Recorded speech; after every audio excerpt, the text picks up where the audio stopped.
A Reforma Católica, também chamada de Contra-Reforma. Os estudiosos católicos romanos não gostam que diga Contra-Reforma, porque eles argumentam que é injusto dizer Contra-Reforma, porque eles dizem, e eles têm uma certa parcela de razão, que a Igreja Católica Romana já vinha tentando buscar uma reforma antes de ocorrer a Reforma Protestante. E de fato, né, tem a Reforma Conciliar, houve tentativas, né, de a Reforma Gregoriana, houve tentativa de colocar a coisa um pouquinho melhor nos eixos, né? Mas é claro que o momento com a Reforma Protestante não dá para não chamar também de Contra-Reforma, porque a coisa agora ganhou força porque tinha um estímulo, né, uma provocação, vamos dizer assim, certo? E, na verdade, a gente foi falando de vários movimentos reformadores até agora, e aí vem a pergunta, como fica a Igreja Católica Romana, certo? E o Dr. Calhoun foi muito feliz quando ele colocou a ideia, para nós talvez não faça muito sentido, mas dá para a gente acompanhar mais ou menos. Ele compara com uma partida de futebol americano, o que aconteceu no século XVI. Como se fosse uma partida entre protestantes e católicos, certo? O futebol americano ele é dividido em 4 quartos, não é como o futebol nosso que são 2 tempos, são 4 tempos na verdade. E geralmente um ponto completo, em que você faz lá o famoso touchdown, você marca 7 pontos. 7 pontos numa vez só, porque você fez lá completamente uma determinada jogada, que é a que faz você pontuar mais. E aí ele organizou assim, né, para tentar ficar didático. Cada 25 anos é um quarto, certo? Então de 1500 a 1525, 1525 a 1550, 1550 a 1575, 1575 a 1600, certo? E aí ele coloca assim, o primeiro quarto, 1500 a 1525, os protestantes saíram na frente, 7-0. Depois eles ganharam ampla margem, ampla vantagem no segundo quarto, ganhando já de 35-7, certo? Mas começou a haver reação, que é a Contra-Reforma, certo? No terceiro quarto já podíamos dizer que estavam 42-35, portanto você vê ali que os católicos reagem fortemente depois de 1550, e no quarto quarto os católicos já estão na frente no jogo, 45-42, certo? Isso só é possível por causa de um grupo de jogadores que entrou do segundo para o terceiro quarto, né? Usando a analogia do jogo, certo? Tinha gente no banco de reservas que era capaz de mudar o resultado do jogo. Essas pessoas chamam-se Companhia de Jesus, certo? Companhia de Jesus. Vamos falar um pouco da Companhia de Jesus. Quando se fala em Contra-Reforma, temos que falar da Companhia de Jesus. Pode passar aí. E aí nós temos que falar do seu fundador, Inácio de Loyola. Toda essa história da companhia começa em uma caverna na Espanha em 1521. Inácio de Loyola era um soldado e ele estava passando por um momento de tormento na vida dele, grande tormento espiritual. Ele resolveu abandonar as armas e entregou a sua vida à igreja. E ele estava lá refugiado nessa caverna, meio como um eremita. Ali ele concebeu um livro que depois se tornaria muito importante. O nome desse livro é Os Exercícios Espirituais. Na verdade, seria um livro que moldaria depois toda a ordem. Isso aí é uma nova ordem, certo? Nós falamos já de várias ordens, né, da Igreja Católica Romana. A Companhia de Jesus é uma nova ordem. Ela começou em 1534, organizada por Loyola e mais 6 homens, e foi estabelecida e oficializada pelo Papa em 1540. Certo? Ali ela foi colocada como oficial da Igreja Católica Romana. O Loyola escreveu um livro de regras para aqueles que fizessem parte da Companhia de Jesus, os jesuítas, né? Então, para quem ainda não tinha se tocado de quem que nós estamos falando, Companhia de Jesus são os jesuítas, os que fazem parte da Companhia de Jesus. A principal ordem naquela regra era a seguinte: um jesuíta deve ter absoluta obediência à igreja. A segunda regra era: um jesuíta deve se opor ao ressurgimento do agostinianismo na igreja. Certo? Então, nada, em hipótese alguma, graça, só graça. Certo? Então, são guerreiros poderosos para fazerem frente ao protestantismo. Ele escreveu o seguinte, o Loyola: se queremos ter certeza de que estamos certos de todas as coisas, precisamos estar sempre prontos a aceitar este princípio. Eu vou acreditar que o branco que eu vejo é preto, se a igreja hierárquica assim definir. Então, quando eu ponho ali obediência cega, é cega. Cega mesmo. Ele disse, a camisa do João, se vier aqui o Papa e disser que ela é preta para mim. É preta. Eu vou acreditar nisso, por toda a lei. Imagina o que o Papa Paulo III lá e companhia não fez nessa hora, né? Levantou a mão para o céu. Olha quem apareceu. Nós estávamos aqui perdendo de feio essa partida e olha só os caras que apareceram. Verdadeiros brutamontes para entrar no meu time, para usar a ilustração do futebol americano, né? Precisa de uns caras meio brutamontes para jogar. Então apareceram esses sujeitos do nada. Na verdade havia agora um exército nas mãos do Papa. E que exército? Um jesuíta para ser formado levava 12 anos. Às vezes eu vejo o pessoal reclamando aí porque estuda 5 anos na faculdade. Que é isso? 12 anos para você se formar. 12 anos de estudo e de autoexame para você poder se tornar um jesuíta. As pessoas que saíam de lá saíam extremamente bem formadas e extremamente disciplinadas para lutarem pela sua causa. Os jesuítas, vocês sabem, se especializaram em educação, né? O colégio mais tradicional de Florianópolis é um colégio jesuíta, fundado pelos jesuítas, não é verdade? Eles se especializaram em educação. Aqui é mais colégios que eles colocaram, mas nos Estados Unidos tem várias universidades jesuítas. E eles deram um novo fôlego à teologia, principalmente com um homem chamado Roberto Bellarmino. Eles elaboraram todo um esquema de casuísmos, casos de consciência. Eles eram capazes de defender qualquer coisa. Eles tinham umas jogadas que eles faziam em argumentação, que eles tinham a capacidade de defender qualquer coisa que eles quisessem. Eles são famosos por dizerem uma coisa querendo dizer outra, né? Tem um dizer católico, tá? Que diz assim: há 3 coisas que ninguém sabe. Ninguém. Quanto um dominicano conhece, quantas ordens para mulheres há na Igreja Católica e o que um jesuíta está realmente pensando. Então é interessante esse tipo de pensamento, né? Agora, a grande força, por que eles viraram o jogo ali? É o último aspecto que eu coloquei ali. Esses jesuítas são os grandes missionários, certo? Então tudo bem, nós estamos perdendo terreno aqui na Europa, só que nós vamos ganhar o resto do mundo todinho. E fizeram. E os protestantes estavam ali amarrados, não tinha missões nessa época. Ninguém mandava ninguém para lugar nenhum, né? Na verdade eles estavam se consolidando. Era tudo muito novo. Certo? Em muitos lugares estavam sendo perseguidos. Então essa coisa assim, vai lá para Genebra, aprende em Genebra, volta para o seu próprio país, porque lá não está nada estabelecido, certo?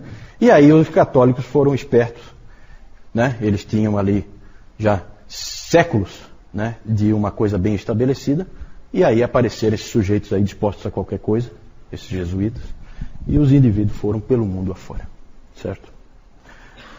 O grande nome missionário, um sujeito admirável, né? Não é porque é católico que a gente não vai admirar. Um sujeito admirável é Francisco Xavier, certo, né? É impressionante o que esse sujeito fez, certo? Ele foi o mundo inteiro navegando lá, foi com os portugueses, saiu de Lisboa, né, num navio e ia por tudo que é canto. Parou em Moçambique, depois foi para a Índia, depois foi para o Japão, depois foi para a China. Na China eu acho que ele não conseguiu entrar, não me lembro. Mas é impressionante. Na verdade, a Espanha, gente, era a grande força motriz do catolicismo. Engraçado como as coisas acontecem, né? Há um tempo antes da Reforma, eu até comentei com vocês aqui, surgiram os 2 grandes reis católicos, Fernando e Isabel, na Espanha, que unificaram a Espanha.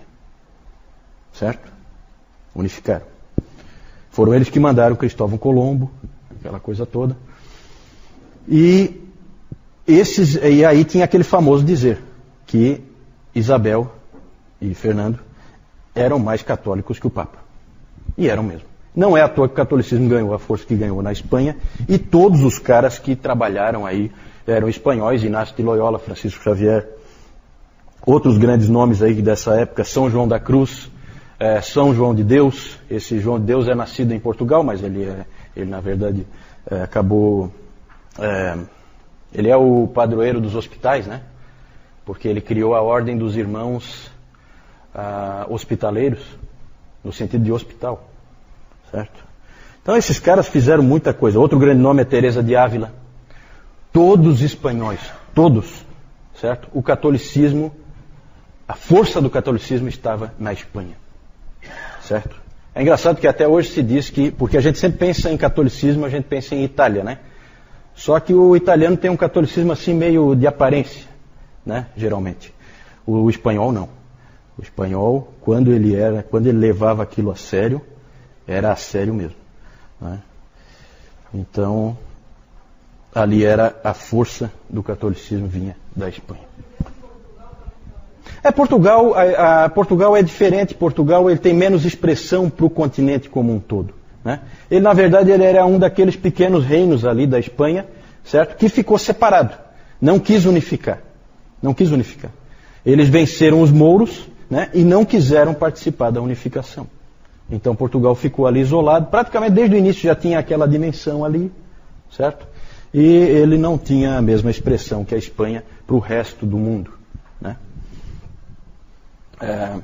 A Espanha sempre foi mais importante. Temos que falar, evidentemente, do Concílio de Trento. O Concílio de Trento, porque assim, né, falamos dos jesuítas, mas os papas no início não conseguiram reagir adequadamente ao que estava acontecendo na Reforma. O Papa Paulo III, ele tentava alguma coisa, mas era difícil. Convocaram então esse concílio, o Concílio de Trento, que começou em 1545, foi até 1564. Só que não o tempo inteiro reunido, tá? Isso aí, a maior parte desse tempo aí, o concílio não está reunido, certo? Então ele se convocava ao longo desse tempo. É que começou em 1545 e terminou só em 1564, mas não é 18, 19 anos trabalhando direto. Não é, tá? Em 1564 o trabalho estava completo. Foi o primeiro concílio a discutir todos os aspectos do cristianismo. Foi uma discussão geral de tudo, certo? De lá saiu consolidado o que nós conhecemos hoje como catolicismo romano, certo? Não é igual ao que existia antes. Um anglicano disse uma vez que em Trento surgiu a nova religião trentina. É claro que nenhum católico aceita isso, mas era uma nova religião, sim. Moldada por uma reação à reforma protestante, certo? Não era a mesma religião medieval. Tinha muitos elementos, muitos mesmo, mas já com algumas adaptações especiais acabou se tornando, pode-se dizer, uma outra religião. É interessante que na igreja Santa Maria Maggiore, onde eles se reuniam, foi escrito na parede um dizer, né, colocaram assim: aqui o Espírito Santo falou pela última vez. Que humilde, né? Então, acredite quem quiser. Algumas ênfases de Trento. Autoridade inquestionavelmente, inquestionavelmente a autoridade está no Papa. Não tem mais conversa para nenhum outro modelo. O Papa passa a ser o cabeça único da igreja, ele tem autoridade plena. Que mais? Os assuntos que antes tinham abertura para discussão, como nós vimos às vezes, algumas controvérsias dentro da Igreja Católica, foram fechados, muitos assuntos foram fechados. Não pode mais discutir, não pode mais. Justamente para evitar, né, que se chegasse à descoberta da verdade mais uma vez, como tinha acontecido na Reforma Protestante. Que mais? Uma coisa em que Trento foi bem sucedida, e isso aí deu força também para a Igreja Católica, é na questão moral. Nunca mais, depois de Trento, nunca mais a Igreja Católica Romana desceu a um nível tão baixo como tinha descido antes da Reforma Protestante, né? Então, até para a Igreja Católica Romana foi boa a Reforma nesse sentido, certo? A Reforma Protestante ajudou eles a conseguir o que eles já vinham tentando sem sucesso. de fato, depois de Trento, se tornou uma religião séria, novamente, pode-se dizer assim, né? Errada, mas séria, certo? A tradição passou a ser supervalorizada, porque agora o povo tinha na mão a Bíblia, e a Bíblia não fechava com o que eles viam ali naquela igreja, certo? Qual a saída? Colocar uma outra autoridade, já que aquela autoridade ali nos repreende. A Bíblia repreende a Igreja Católica. Então, em Trento há uma hipervalorização da tradição, certo? Inclusive com uma jogadinha muito interessante, que é valorizar a tradição oral, para que os próprios protestantes não possam checar no escrito. Passa a haver uma valorização de uma tradição oral que ninguém tem como checar. Sabe, os papas fazem de conta que eles sabem de coisas que ninguém mais sabe porque alguém passou no boca a boca para eles. Então não tem como checar. Certo? Essa é uma jogada bem tramada, bem arquitetada, para tentar se salvar das acusações que vinham dos protestantes. Olha só o que diz ali nos cânones de Trento. Todas as verdades salvíficas e regras de conduta estão contidas nos livros escritos e na tradição não escrita, recebidas da boca do próprio Cristo ou dos seus apóstolos. Fala, Jaime. Tem razão. O Jaime colocou, vocês entenderam, né? O Jaime colocou que essa ênfase na tradição anda junto com a obediência cega dos jesuítas, né? Porque, na verdade, você tem que ter a obediência cega a quê? Você tem que ter alguma autoridade.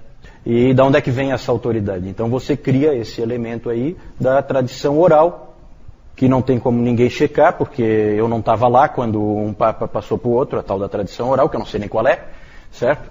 E aí o papa vem e fala uma coisa, os jesuítas imediatamente acreditam, né? Se disser que o branco é preto, o preto é branco, eles acreditam, né? Fala. A pergunta do Jaime é se porque antes a gente viu muito uso político da máquina da igreja, e aí a pergunta do Jaime é se os jesuítas tinham também esse espírito. Eu entendo que não. Eu acho que os jesuítas são extremamente sinceros e aí vinha a força deles, certo? Eles são indivíduos que creem na igreja, muito mais do que no próprio Deus, muito mais do que nas escrituras, muito mais do que em qualquer outra coisa. A igreja para eles é tudo, né? Mas eu acho que é sincero, sabe? E eles eram indivíduos como a gente viu, né? De grande disciplina, de grande rigor moral.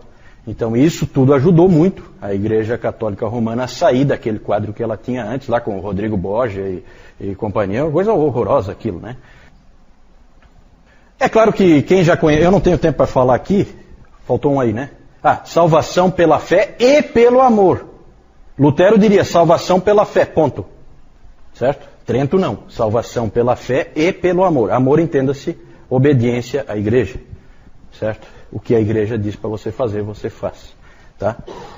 Então você é salvo. É salvação percentual, né? Deus faz uma parte, você faz a outra. Cada um entra com a sua parte.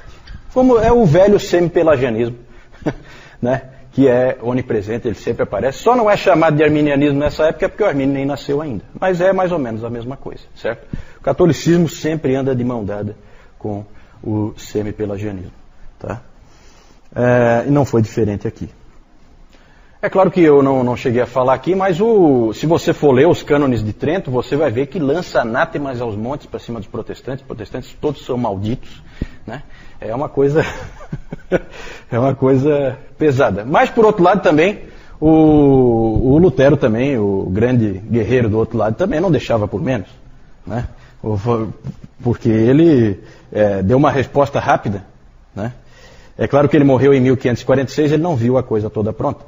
Mas ele escreveu um livro antes de morrer, cujo título era Contra o Papado em Roma, criado pelo diabo.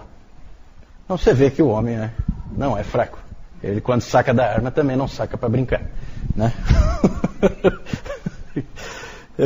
Então não é brincadeira. Como eu acabei de dizer, o Lutero ele morreu, né, em 1546, então ele não é o grande defensor pelo lado dos protestantes contra Trento, porque ele estava morto. Então o grande defensor do lado luterano foi esse Martin Chemnitz. Ele escreveu um monte de volumes refutando Trento, biblicamente, né?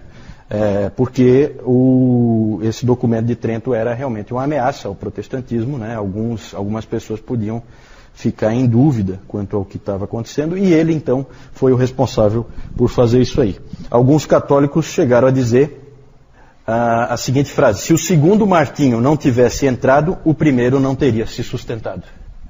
Tá o valor que eles deram para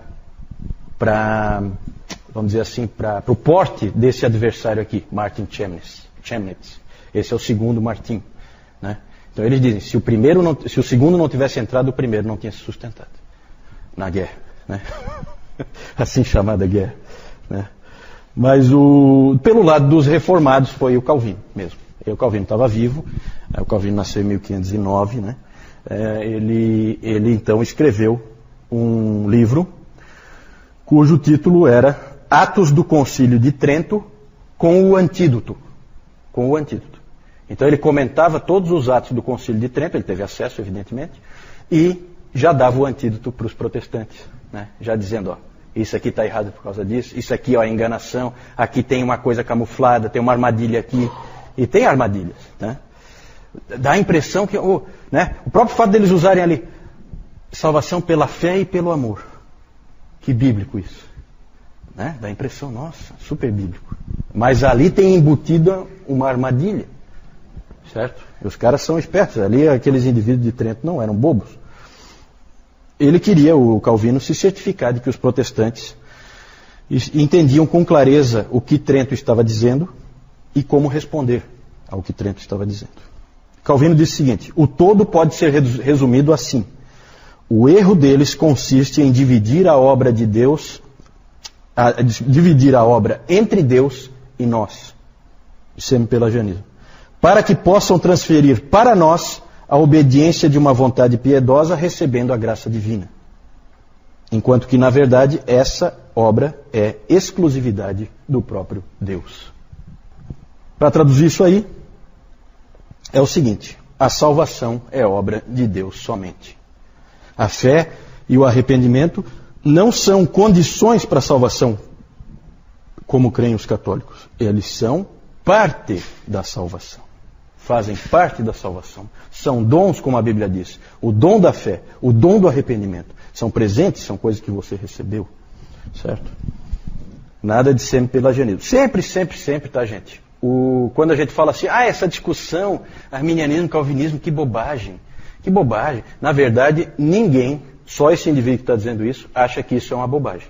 Isso é o cerne. Esse é o ponto de divisão. Esse é o principal aspecto. Lembra do Lutero e o Erasmo? Que o Lutero agradeceu o Erasmo porque o Erasmo foi para o único ponto certo, que é esse aqui. O resto é perfumaria. O resto é importante, mas é o que vem em torno. Vem com o pacote. O cerne é essa questão da graça de Deus e da salvação do homem. Certo? Quem é que se salva? É o homem que se salva a si mesmo ou é Deus que salva o homem? Esse é sempre o ponto principal. Vamos em frente? Aí então, só mostrar para vocês rapidinho. Aquela lá é a viagem do Francisco Xavier, que aparece aqui embaixo. Então ali tem os anos e tal. Muito para a época, gente, impressionante o que esse homem fez. Ele saiu de Lisboa, certo? Num navio português, por isso que parou em Moçambique. E fez toda a obra que fez, chegando até o Japão. Esse Francisco Xavier é incrível. Tem histórias dele que são incríveis, né? Ele ia no meio dos leprosos, ele não tinha medo de nada. O pessoal fala, não, você não pode ir lá porque você vai ficar leproso. Não, eu vou lá. Não tinha isso. Para ele não tinha limite nenhum, né? Realmente a gente precisa, é aquela coisa, não é do outro time, não é do meu time, né? Mas é um cara que eu tenho que dizer que é um excelente jogador, né? Vamos usar aquela analogia, né? Não dá para não admirar, certo? Ali o Martin Chemnitz, o Inácio de Loyola, o Concílio de Trento reunido, com toda aquela pompa, né? E o Papa Paulo III. Está meio cansado ele, parece. Acho que é muito problema, né? Muito problema. Vamos lá, pode passar.